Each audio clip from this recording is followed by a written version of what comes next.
하나님의 말씀 보겠습니다. 열왕기하 2장 1절부터 11절 말씀입니다. 구약성경 열왕기하 2장 1절부터 11절 말씀입니다. 열왕기하 2장 1절부터 11절 말씀 제가 봉독하겠습니다. 여호와께서 회오리 바람으로 엘리야를 하늘로 올리고자 하실 때에 엘리야가 엘리사와 더불어 길갈에서 나가더니 엘리야가 엘리사에게 이르되 청하건대 너는 여기 머물라 여호와께서 나를 베델로 보내시느니라 하니 엘리사가 이르되 여호와께서 살아계심과 당신의 영혼이 살아있음을 두고 맹세하노니 내가 당신을 떠나지 아니하겠나이다 하는지라. 이에 두 사람이 베델로 내려가니 베델에 있는 선지자의 제자들이 엘리사에게로 나와 그에게 이르되 여호와께서 오늘 당신의 선생을 당신의 머리 위로 데려가실 줄을 아시나이까 하니 이르되 나도 또한 아노니 너희는 잠잠하라 하니라. 엘리야가 그에게 이르되 엘리사야 청하건대 너는 여기 머물라 여호와께서 나를 여리고로 보내시느니라. 엘리사가 이르되 여호와께서 살아계심과 당신의 영혼이 살아있음을 두고 맹세하노니 내가 당신을 떠나지 아니하겠나이다 하니라. 그들이 여리고에 이름에 여리고에 있는 선지자의 제자들이 엘리사에게 나와 이르되 여호와께서 오늘 당신의 선생을 당신의 머리 위로 데려가실 줄을 아시나이까 하니 엘리사가 이르되 나도 아노니 너희는 잠잠하라. 엘리야가 또 엘리사에게 이르되 청하건대 너는 여기 머물라 여호와께서 나를 요단으로 보내시니라 하니 그가 이르되 여호와께서 살아계심과 당신의 영혼이 살아있음을 두고 맹세하노니 내가 당신을 떠나지 아니하겠나이다 하는지라. 이에 두 사람이 가니라. 선자의 제자 50명이 가서 멀리 서서 바라보매 그 두 사람이 요단께에 서 있더니 엘리야가 겉옷을 가지고 말아 물을 치매 물이 이리저리 갈라지고 두 사람이 마른 땅 위로 건너더라. 건너매 엘리야가 엘리사에게 이르되 나를 내게서 데려감을 당하기 전에 내가 내게 어떻게 할지를 구하라. 엘리사가 이르되 당신의 성령이 하시는 역사가 갑절이나 내게 있게 하소서 하는지라. 이르되 내가 어려운 일을 구하는도다. 그러나 나를 내게서 데려가시는 것을 내가 보면 그 일이 내게 이루어지려니와 그렇지 아니하면 이루어지지 아니하리라 하고 두 사람이 길을 가며 말하더니 불수레와 불말들이 두 사람을 갈라놓고 엘리야가 회오리 바람으로 하늘로 올라가더라. 아멘. 할렐루야. 우리 전우자하고 계신 분과 함께 인사하겠습니다. 사랑합니다. 축복합니다. 네, 주님의 이름 사랑하며 축복합니다. 우리 한 번만 더 인사했으면 좋겠습니다. 정말 마음을 담아 진심을 담아서 인사했으면 좋겠습니다. 은혜, 하나님의 은혜를 풍성하게 받으십시오. 인사합시다. 할렐루야. 아멘. 아멘. 예, 할렐루야. 예, 하나님의 은혜가 풍성하게 넘치시는 복된 한 해가 되시기를 주의 이름으로 축원합니다. 어쩜 그렇게 잘해요? 이거 지휘자 없을 때 잘하는 게 진짜 실력이에요. 이 지휘자님이 잘 훈련시켜가지고 감사합니다. 자, 2025년도 새해가 밝았습니다. 이제 우리 모두 하나님께서 복 주셔서 큰 은혜의 해가 되시기를 간절히 소망합니다. 올해 우리의 표를 이렇게 잡았습니다. 한번 저 따라해 볼까요? 은혜 위에 은혜가 넘치다. 예, 은혜 위에 은혜가 넘치다라는 주제를 가지고 또 한 해를 달려가고자 합니다. 하나님께 정말 간절히 기도하며 소망하는 것이 있습니다. 그것이 바로 하나님의 은혜입니다. 그 은혜가 너무나 절실합니다. 그래서 은혜 위에 은혜 이렇게 정했습니다. 2025년도는 회복의 해가 되기를 소망합니다. 영적으로 또 질적으로 양적으로 회복하는 해가 될 수 있기를 간절히 소망합니다. 왜 2025년도가 회복의 해가 되어야 하고 왜 2025년도가 은혜 위에 은혜가 넘치는 해가 되어야 합니까? 우리는 새로운 변화 앞에 서 있습니다. 이 변화에 적응하느냐 적응하지 못하느냐는 매우 중요한 우리의 현 주소가 될 것입니다. 무엇보다도 우리가 가지고 있는 역량이 총량의 법칙을 따를 수밖에 없습니다. 다시 말씀드려서 우리가 할 수 있는 힘과 능력과 시간은 제한적이라는 얘기입니다. 우리의 현 상황을 정확하게 인식하고 준비해야 합니다. 한국 사회도 엄청난 변화를 경험하고 있고 또 변화를 예고하고 있습니다. 지금 우리 한국 사회는 고령화 사회를 넘어서서 초고령화 사회로 접어들어섰습니다. 저출생의 여파가 충격으로 다가오는 시기가 언제냐라고 했을 때 이 저출생의 시작이 2017년도부터 시작돼서 이들이 다 성장해서 대학 졸업하고 산업의 현장으로 나오는 시기가 2040년입니다. 그러면 앞으로 15년 남았습니다. 그 15년 동안에 새로운 변화에 적응하지 못하면 한국 사회도 어렵죠. 이제 그거는 정치하는 사람들이 해야 됩니다. 지금 이 문제 갖고 고민하기도 바쁜데 지금 다른 문제로 싸우고 있고 대립되고 있는 이 한국 사회를 바라보는 외국의 시선은 진짜 황망합니다. 그러니까 한국 사회를 전혀 신뢰하지 않습니다. 한국 국민이 일어서야 되는데 어쨌든 이 문제 말고도 우리의 힘과 물리적인 노력으로 해결할 수 없는 문제들이 나와 있는데도 이렇게 되고 있습니다. 특별히 여러분 2017년도에 대한민국 국민 가운데 만 65세 이상이 7%였었는데 2024년도 12월 23일자로 만 65세 이상 된 인구가 20%를 넘어섰습니다. 인구의 65세 이상이 7%가 될 때는 고령화 사회, 12%가 넘어갈 때는 고령사회, 20%를 넘어가면 초고령화 사회라고 이야기합니다. 그런데 독일이 초고령화 사회로 넘어가는데 걸린 시간이 36년, 프랑스가 39년 걸리고 일본이 10년 걸렸습니다. 그런데 대한민국은 7년 만에 고령화 사회에서 초고령 사회로 진입했다라는 겁니다. 2024년 12월 23일을 기준으로 만 65세 인구가 1024만 4,550명이라고 집계가 되어 있습니다. 이것은 이 세상의 변화죠. 우리 교회도 이 변화의 예외일 수는 없습니다. 우리 교회도 이 시간의 법칙을 거슬러 갈 수 없습니다. 이 변화의 시간을 만나야 하는 게 지금 우리 앞에 당면한 일입니다. 그런데 새로운 변화를 두려워하기보다는 준비해야 합니다. 그 준비의 가장 중요한 첫 번째 요소가 무엇인가라고 물었을 때 저는 본질에 충실하는 것이라고 저는 생각합니다. 이 혼란의 시기에 대한민국의 가치가 어디에 있습니까? 저는 헌법에 있다고 생각합니다. 헌법이 무너지면 다 무너지는 겁니다. 헌법의 가치가 무너지면 대한민국은 존립의 이유가 없습니다. 폭력의 세대, 무정부 상태, 약육강식의 세대로 접어들게 될 것입니다. 그러면 교회는, 신앙인은 본질이 무엇인가? 그 본질이 무엇인가? 우리는 복음입니다. 예수 믿는 사람들의 본질은 복음입니다. 복음 앞에 서야 합니다. 그래서 우리는 대한민국 가지고 있는 헌법도 중요하게 지켜나가지만 헌법 위에 있는 하나님의 말씀 앞에 순종하기 때문에 우리는 헌법도 존중하는 거죠. 우리는 하나님의 말씀의 본질에 바로 서야 한다는 겁니다. 교회가 이 땅에 존재하는 목적이 무엇입니까? 하나님께 예배하는 것이며 복음을 전파하는 것입니다. 하나님을 예배하는 공동체로서의 사명을 감당해야 하고 복음을 전파하는 공동체로서의 사명을 감당해야 합니다. 즉 복음으로 다시 세워진 공동체가 하나님을 예배하며 하나님께서 맡겨주신 복음 전파의 사명을 감당할 수 있게 되지요. 그래서 우리 교회는 2025년도에 하나님의 은혜를 사모하는 것입니다. 그렇다면 하나님의 은혜를 사모한다는 것이 무엇인가? 어떤 의미를 가지고 있는가? 오늘 본문을 좀 가지고 같이 좀 접근해 봤으면 좋겠습니다.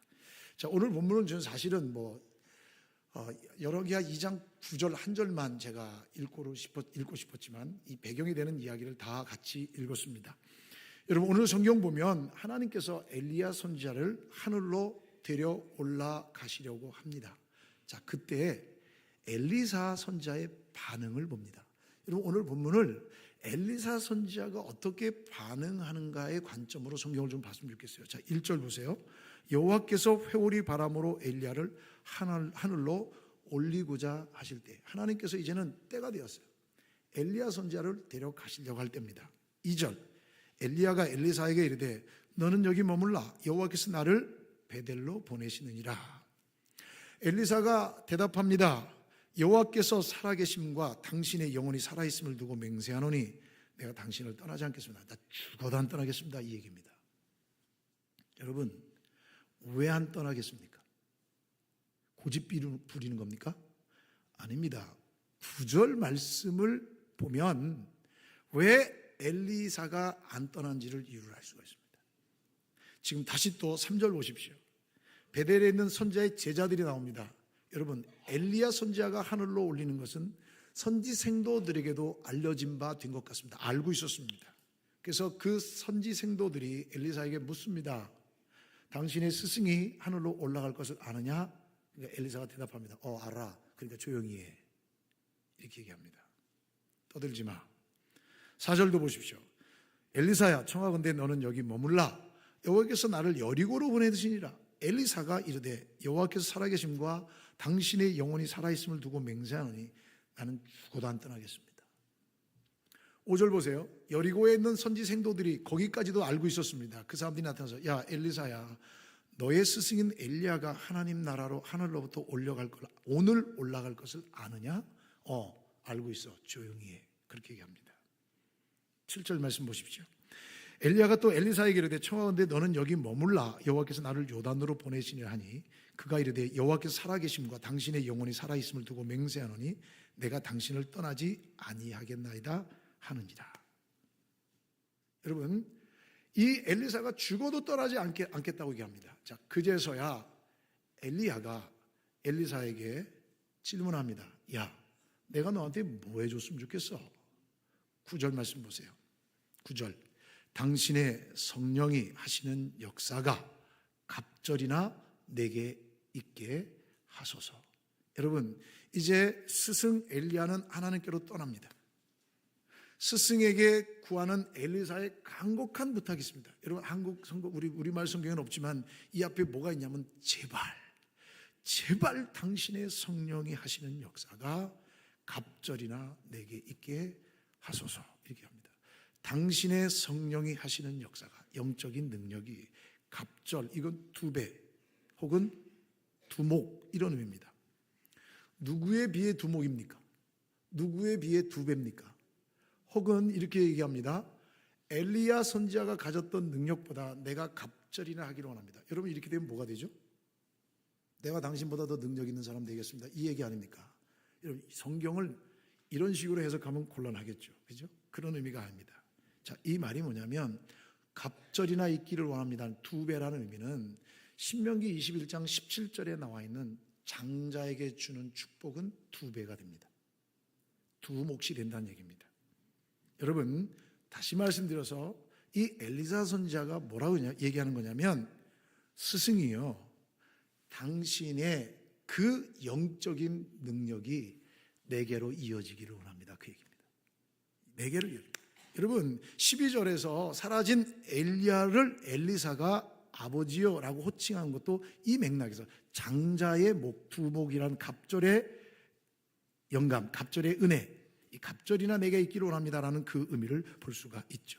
그러니까 엘리사는 엘리야 선지자보다 더 많은 능력을 행하고 싶다는 욕심에서 나온 발상이 아닙니다. 스승이 가진 영적 능력도 나도 가지고 스승이 걸어가신 그 길을 걸어가겠다는 거예요. 여러분, 사실 엘리사 선지자는 여러분 생도 출신이 아닙니다. 베델과 여리고에는 생도 학교가 있습니다. 열왕기상 19장 19절 말씀해 보면 엘리야 선지자가 엘리사를 부를 때 엘리사 선지자는 소 12겨리를 가지고 밭을 갈고 있는 농부였습니다. 농부인 그를 불렀습니다. 그가 하나님의 사람이 된 것이죠. 그러니까 다시 말씀드린 이 얘기입니다. 나의 스승이 하나님 나라로 올라가면 이제 이 영적인 일을 맡아서 할 건데 그 일을 내가 감당할 수 있겠다는 거예요. 다시 말씀드려서 여러분, 지금 자신도 스승이 걸었던 그 길을 걸어가게 해달라라는 의지의 표현을 우회적으로 드러내는 것이 당신의 성령이 하시는 역사가 갑절이나 내게 있기를 원하나이다라고 이야기한 겁니다.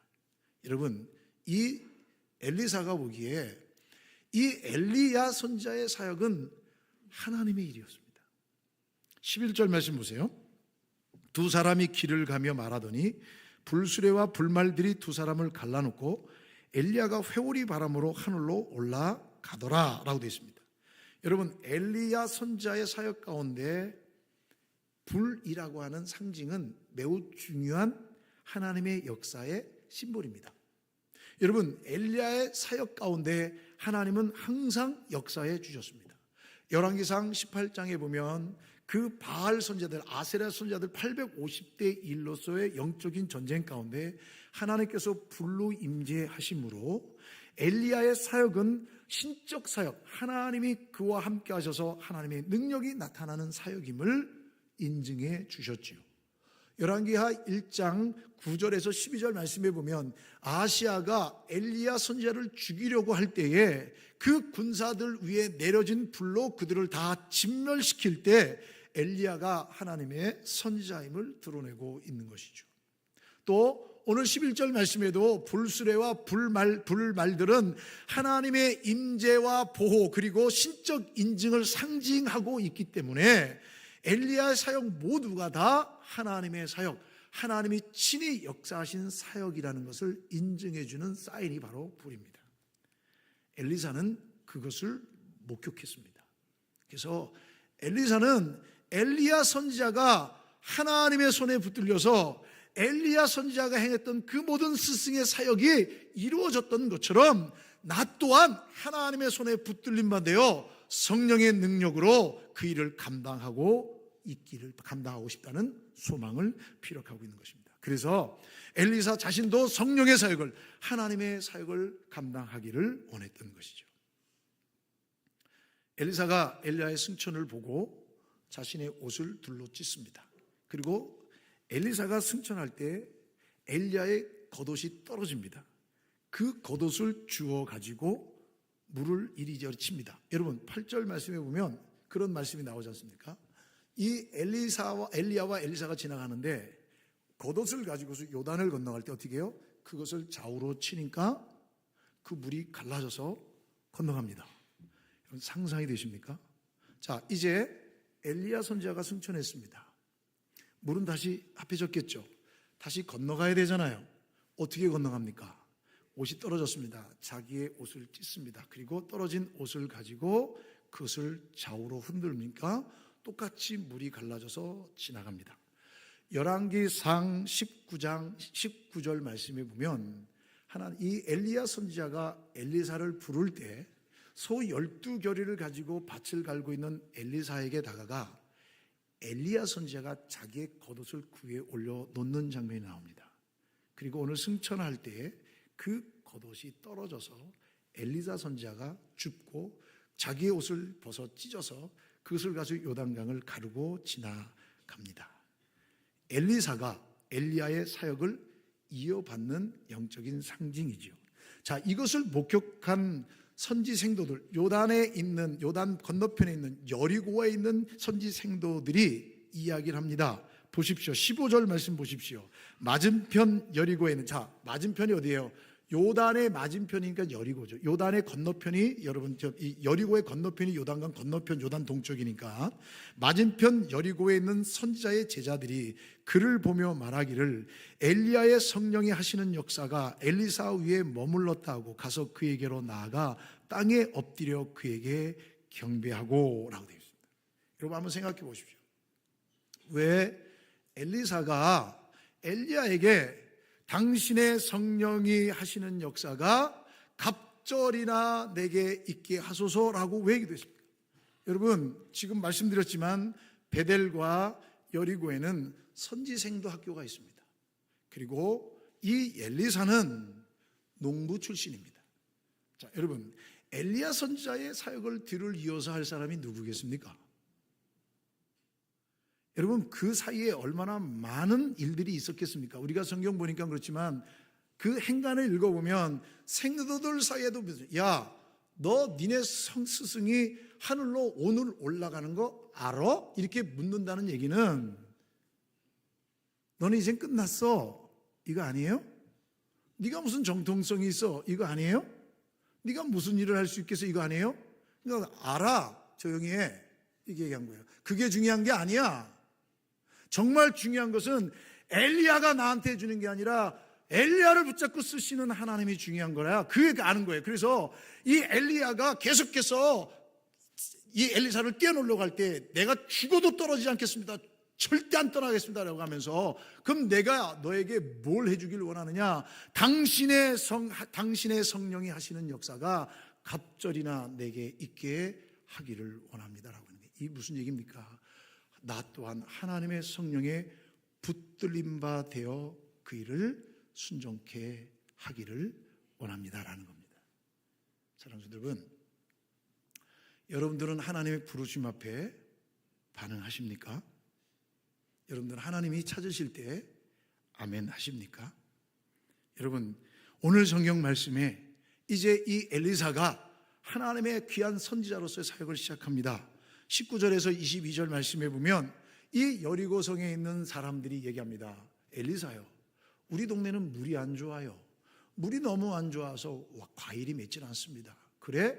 그랬더니 엘리사가 소금 한 움큼을 가지고 와서 물의 근원에다가 붓습니다. 그리고서 이렇게 말합니다. 여호와의 말씀이 21절입니다.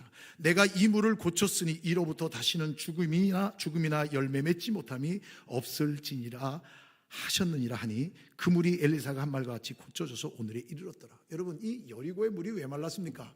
여리고 성이 무너질 때 하나님께서 여리고 성터를 세우지 말라고 하셨잖아요. 그죠? 세울 때는 망한다 그랬어요. 근데 누가 세웠어요? 아합이 세웠거든요. 그래서 여리고의 기근이 말라버린 거예요. 그러니까 하나님께서 다시 엘리사를 통해서 회복시켜 주시는 장면이 나오는 것을 볼 수가 있죠. 그리고 그 이후에 이 엘리사의 그 사역이 그 이후에 엄청난 사역들로 나타나고 있습니다. 자, 그러면 왜 엘리사는 엘리야에게 갑절의 은혜를 구했을까요? 왜 갑절의 은혜를 구했을까요? 왜 하나님의 역사하심을 구했을까요? 아마도 시대적으로 하나님의 은혜가 아니면 도저히 감당할 수 없는 패역한 세대를 만나게 될 것이기 때문이었죠.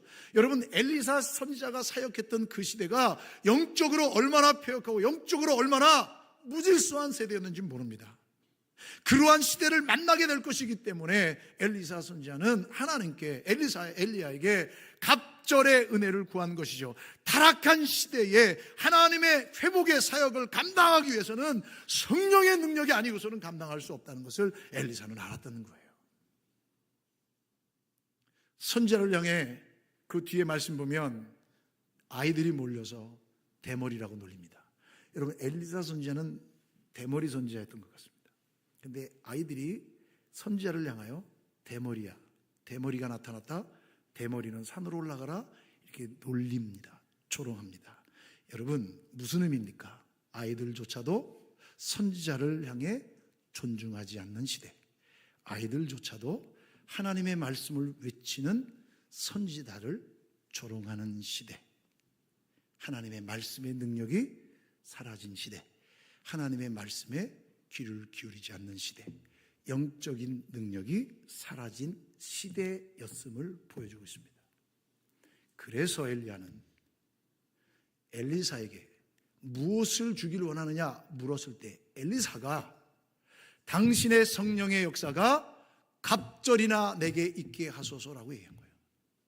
내가 사역하는 일들, 앞으로 내가 할 일들은 하나님의 능력이 아니고선 도저히 감당할 수 없는 시대를 맞닥뜨리기 때문에 하나님이요, 나를 붙들어 사용하여 주시옵소서라고 말하고 있는 것입니다. 우리는 왜 2025년도를 하나님의 은혜 위에, 하나님께 은혜 위에 은혜가 넘치기를 소망합니까? 우리가 감당해야 할 시대, 우리가 걸어가야 할 시대가 그렇게 녹록한 시대는 아닐 듯 싶습니다. 여러분, 이제 2040년도가 되면 대한민국의 경제 지표는 성장률이 0%대로 접어듭니다. 여러분, 0%대로 접어든다는 얘기는 우리나라 지금 인구를 기준으로 1년에 실업자가 40만 명, 43만 명이 나타난다는 얘기입니다. 그게 0.7%입니다. 엄청난 변화를 예고하고 있습니다. 어쩌면 수입의 절반을 국민의료보험과 국민연금에 내야 모든 것들이 운영되어질 것 같은 이야기를 하고 있습니다. 우리의 세대가 그렇게 녹록하지는 않습니다. 또 하나, 여러분, 이 시대가, 제가 그렇게 묻겠습니다. 이 시대가 말씀의 능력을 믿는 시대입니까? 여러분들은 말씀의 능력을 믿는다고 자신하십니까? 하나님의 살아계심을 확신하는 시대라고 믿습니까? 하나님이 살아계시고 하나님이 역사하시고 하나님이 우주 만물을 창조하셨다면 조롱과 비아냥의 소리가 넘칠 것입니다. 인터넷 세상으로 들어가면 더 심각해진 걸 아십니까? 얼굴이 가려지자, 얼굴이 나타나지 않자 오만 가지 욕설로 하나님을 조롱하며 경멸하는 시대가 지금 우리가 살아가는 시대입니다. 우리가 세상에서 택함받은 하나님의 공동체임을 확신하고 있습니까? 고백하고 있습니까? 여러분, 공동체성이 살아있습니까? 여러분, 한국교회 공동체성은 이미 무너졌습니다. 언제부터 한국교회 공동체성이 무너졌습니까? 하나님의 축복이 넘쳐날 때부터입니다. 그때부터 범죄하기 시작합니다. 왜요? 나는 너랑 달라. 나는 너와 함께 할 수 없어. 건방지게 너 같은 게 어떻게 나랑 같이 놀려고 그래. 이게 기독교 성도들 안에 만연된 생각입니다.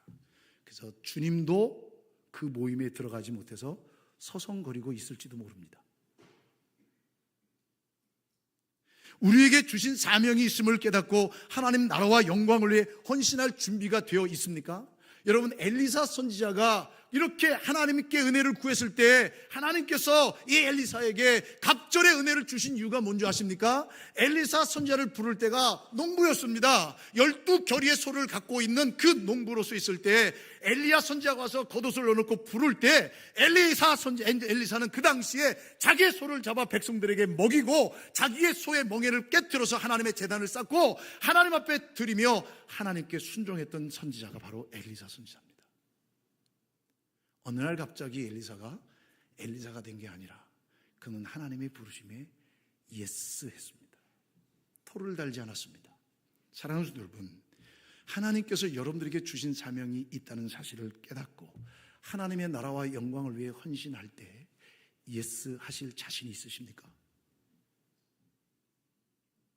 진정한 예배와 기도와 찬양이 우리의 예배 가운데 살아 숨쉬며 하나님이 역사하심을 믿으십니까? 여러분, 우리는 정말 은혜가 아니면, 정말 하나님의 은혜가 아니면 살아갈 수 없는 존재들이기에 우리는 하나님의 은혜를 구해야 합니다. 이 모든 것들을 가능하게 하실 분은 하나님이십니다. 지금 준비하지 않으면, 지금 하나님의 성령을 구하지 않으면, 지금 다시 말씀 앞에 바로 서지 않으면 우리에게 주어진 역량의 총량은 사라지고 맙니다. 여러분, 우리 교회 70세까지 출석하는 남녀 성도님들을 중심으로 제가 뽑아왔습니다. 앞으로 10년 후에 우리 교회 출석하는 여성도들 가운데 63%가 만 65세가 됩니다. 남자 성도들 중 50%가 만 65세가 됩니다. 평균으로 59%가 만 65세가 됩니다. 여러분, 만 65세가 나타나는 의미가 무엇인지 아시죠? 지하철 티켓을 공짜로 받느냐 안 받느냐, 그게 중요한 게 아니고요, 모든 일선에서 물러나는 시대가 된다는 얘기입니다. 여러분, 저는 통계를 별로 좋아하지 않습니다. 그러나 통계를 무시하지도 않습니다. 통계를 볼 때 좋으면 교만해지고 나쁘면 실망하고 좌절합니다. 그래서 제가 통계를 별로 좋아하지는 않지만 통계 속에 흘러가는 하나님의 영적인 질서를 찾으려고 애를 씁니다. 저는 이런 부정적인 통계 속에서도 저는 소망이 있습니다. 왜요? 믿음의 다음 세대가 자라고 있기 때문입니다. 우리 교회 가운데 믿음의 다음 세대들이 하나님의 은혜를 경험하고 있습니다. 저는 이 하나님의 은혜 속에 하나님의 능력이, 성령의 역사가 있음을 믿습니다. 그 아이들, 자녀들의 부모 세대가 30, 40 세대에 있습니다. 그들이 예배 가운데 있습니다. 하나님의 사람으로 그들을 다시 세워나가면 하나님의 역사는 나타납니다. 누가 이 일을 할 수 있겠습니까? 하나님의 말씀, 본질 앞에 섰을 때 이 일을 감당할 수 있습니다. 자기의 유익을 위해, 자기의 이익을 위해 애쓰는 자는 이것을 할 수 없습니다. 말씀의 훈련과 삶의 회복, 예배의 감격과 은혜가 다시 경험되어야 합니다. 신앙의 선배들의 충성과 헌신이 있었기 때문에 오늘 우리가 예배할 수 있지 않습니까? 이미 노년이 되어서서 이제 사역의 뒷걸음을 치고 있지만 그저 후배들이 하는 일에 따라가고 기도하고 있지만 그들의 헌신과 그들의 충성과 그들의 섬김과 그들의 열정이 있었기 때문에 지금 우리가 예배할 수 있다는 사실을 잊지 말아야 합니다. 이 예배당도 우리가 사용하는 모든 시스템도 이들의 충성과 헌신으로 이루어진 것이지 어느 날 갑자기 하늘에서 떨어진 것은 절대 아닙니다. 이제 우리의 충성, 우리의 헌신, 우리의 섬김이 다시 하나님 앞에 회복되어야 합니다. 이 일을 통해서 하나님의 사람들이 세워져야 합니다. 세워져야 합니다. 세상은 변화되고 있습니다. 이 변화에 우리가 반응하지 못하면, 아니 준비하지 못하면, 아니 우리가 믿음으로 주님 앞에 나아가지 못하면 엘리사야 나를 떠나게 놔둬라, 죽어도 못 떠납니다. 엘리사야 나를 떠나게 놔둬라, 죽어도 못합니다. 그럼 내가 너한테 뭐 해줄까? 당신의 성령의 역사가 내게 갑절이나 있게 하소서 라고 했을 때 하나님의 놀라운 능력을 이루어갔던 것처럼 저와 여러분들에게도 이 믿음의 선배들이 걸었던 신앙의 길을 따라가는 아름다운 헌신과 충성과 섬김이 회복되어야 합니다. 그런데 여러분, 이게 우리의 노력으로 됩니까? 저는 100% 안 된다고 생각합니다. 100% 안 됩니다. 왜요? 뭐 중간 좀 나아지겠죠. 한 10년은 나아질 수도 있겠죠. 하지만 여러분, 끝이 사람의 계획은 하나님께서 원치 않습니다. 여러분, 이것은 사람의 계획, 사람의 생각입니다. 우리의 생각, 우리의 계획은 하나님보다 앞설 수 없습니다. 여러분, 이 일은 하나님께서 하셔야 합니다. 하나님께서 해주셔야 합니다. 그래서 은혜 위에 은혜가 넘치기를 소망하는 겁니다. 너무 절실하니까 은혜 위에 은혜가, 갑절의 은혜를 내게 주옵소서 고백했던 그 엘리사의 간절한 소망처럼 우리 또한 하나님께, 하나님이요, 성령께서 이 공동체를 붙들어 주옵소서. 성령께서 성도 한 사람 한 사람 붙들어 주시옵소서. 이 시대의 한국교회에 우리 가정과 우리 자녀 세대 가운데 하나님께서 역사하여 주옵소서. 우리는 기도해야 합니다. 소망해야 합니다. 하나님의 말씀 앞에 서서 다시 회복되어야 합니다. 하나님께서 우리에게 다시 부흥을 주셔야 합니다. 하나님께서 성령의 역사를 다시 불어넣어 주셔야 합니다. 그렇게 하기 위해서 우리가 관심 갖고, 그렇게 하기 위해서 우리가 집중해야 되는 것이 무엇입니까? 본질입니다. 그 본질이 무엇입니까? 복음입니다. 말씀 앞에 서야 합니다. 말씀의 훈련이, 말씀의 가르침이 있어야 합니다. 그래서 주일 오후 예배를 미룬 겁니다. 저는 사역이 더 많아집니다. 주일날 예배 마치고 이 일들을 해야 합니다. 다른 핑계, 바쁘다는 핑계, 다 핑계 때문에 하나님의 말씀으로 훈련되지 않으니까 교회의 모든 일들은 사람 중심으로 돌아가게 됩니다. 이것은 하나님이 원하지 않는 모습입니다. 우리 말씀을 배워야 합니다. 그래서 말씀의 시간을 주일로 묶은 겁니다. 소그룹의 시간, 말씀의 은혜를 나누고 함께 격려하고 함께 같이 기도하는 것, 그래서 우리가 한 공동체며 우리가 하나님의 역사를 경험하는 사람들로 우리는 다시 세워져야 합니다. 그래서 말씀에 집중하고 하나님의 뜻을 발견하고 하나님께 주신 비전을 찾아야 하는 겁니다.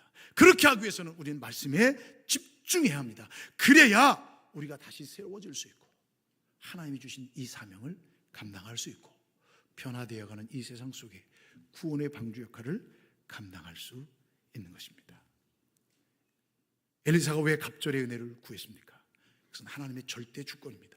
하나님만이 하실 수 있습니다. 이건 신앙의 계승입니다.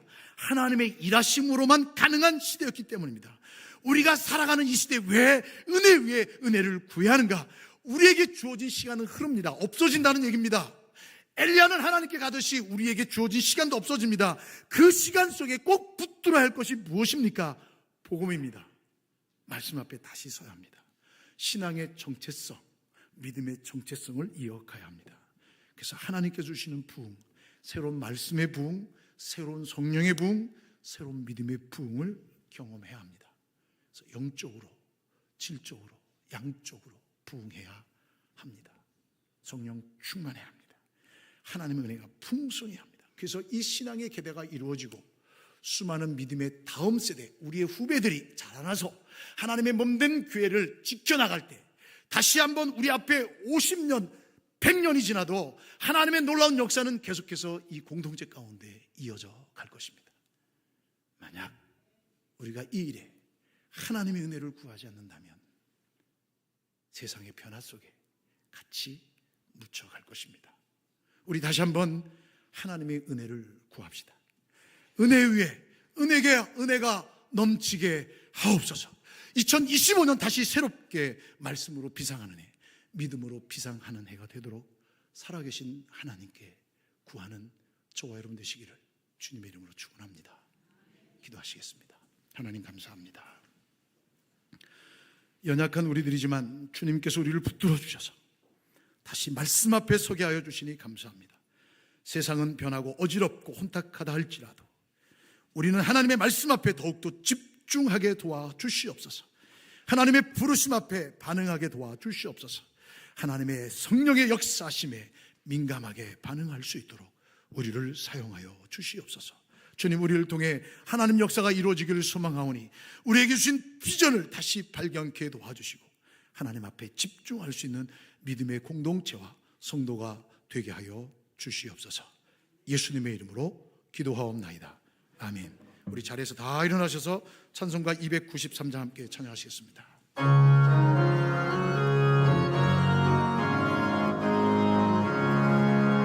주의 사랑 비칠 때에 오네 근심 걱정 물러가고 기쁨 오네 기도하게 하시며 희미한 것 물리쳐 주의 사랑 비칠 때 기쁨 오네 그 큰 사랑 내 마음속에 충만하게 비칠 때에 찬송하네 그 큰 사랑 내 마음속에 화평함과 기쁨 주네 그 큰 사랑 주의 사랑 비칠 때에 이 세상 아름답고 활기차게 나 변했네 화평 중에 내 영혼 영광스런 내 생명 다시 찾게 되었네 그 큰 사랑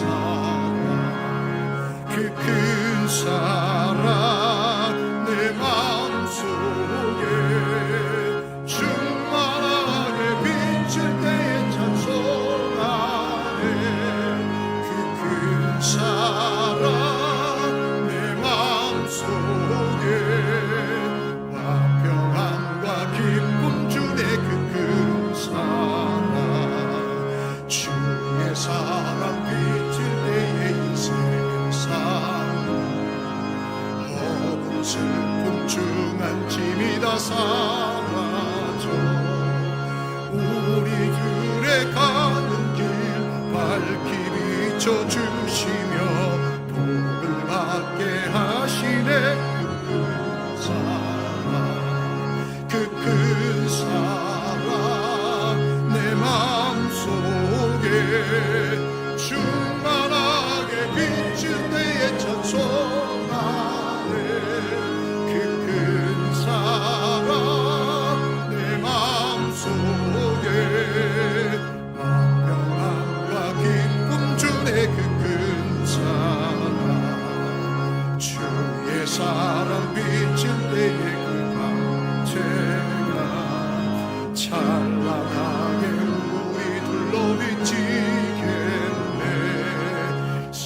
세상 모두 이기고 천국 생활할 때도 주의 사랑 비치네. 그 큰 사랑 내 마음속에 충만하게 비칠 때에 찬송하네. 그 큰 사랑 내 마음속에 화평함과 기쁨 주네. 그 큰 사랑. 지금은 우리들의 유일한 구원자이시며 우리의 생명이며 우리의 소망 되신 우리 주 예수 그리스도의 은혜와 외아들 독생자를 우리 가운데 보내주신 하나님 아버지의 넓고 다함이 없는 그 큰 사랑하심과 우리로 믿게 하시며 순종케 하시며 따르게 하신 성령 하나님의 위로교통 감화 감동하심의 역사가 갑절의 은혜가 있게 하옵소서 구했던 엘리사처럼 우리에게 은혜 위에 은혜를 더하여 주옵소서 간구하며 하나님의 성령의 충만함을 삼하며 말씀 앞에 집중하여 하나님의 뜻과 비전을 발견하여 주의 뜻을 이루어가며 주의 나라를 확장하는 일에 쓰임받고 헌신하기를 다짐하고 일어서는 주의 모든 믿음의 성도들 머리머리 위에와 가정과 일터와 생업과 자녀들 위해 환우들의 간절한 부르짖음과 그들의 간구 속에 해외군에 가 있는 자녀들 성도들 머리머리 위에 이 나라 이 민족 위에 복중의 생명까지 이제로부터 영원토록 함께 있을지어다. 아멘.